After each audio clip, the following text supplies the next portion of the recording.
Sorry for the cliché, but I think this Italian car is a very cool car. In the game, the car I really like to drive is the Zonda Cinque. I love Italian cars. It's like you are flying.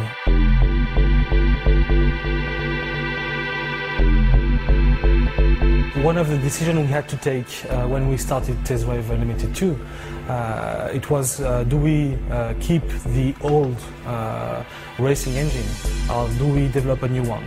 And because we have been a little bit frustrated by the first one and we couldn't deliver the experience we wanted, we decided to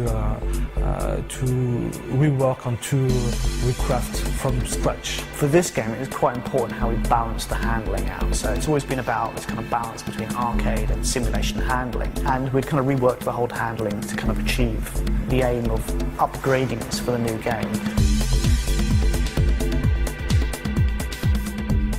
To achieve that, what we wanted to do is to have a basis of the physics engine as realistic as possible, so everything is simulated.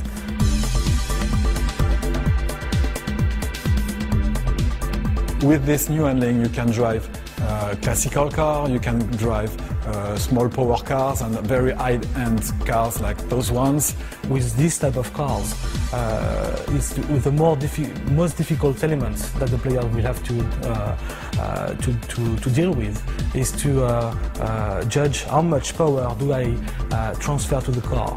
And this is something we add assistances for the player to be more comfortable with. Of course, when it's raining in TDU2, the roads get wet and the handling taking account this parameter. It changes the way the grip and the tires are in contact with the road. We had to simulate that as close to the reality as possible. So it's take very large variety of different cars, different handling, different kind of surface that you go on, and weathers. What we have now, it's 90 plus cars. So the beta side of things was an interesting one. I mean, we went into that with, you know, a couple of kind of things we chiefly wanted to achieve.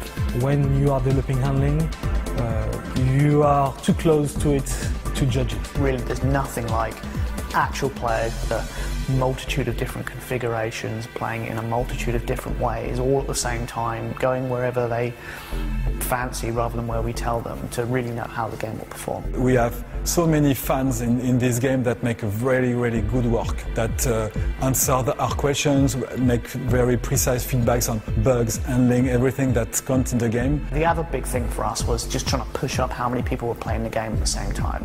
Look what happened in the real world, because there's only so many people you can get internally playing it, even with a nice large test group. It's nothing compared to a real world play environment, so it helped us kind of emulate that. And the good things about Test Drive is that it's a game that we will stay with the community together and continue developing. You know, we've put our heart and souls into this game for the last few years, and we've been working with many of the fans out there to try and get it exactly right and on the nail, and we're all very excited that it's going to be coming out soon. What we are sure is every player will find his car.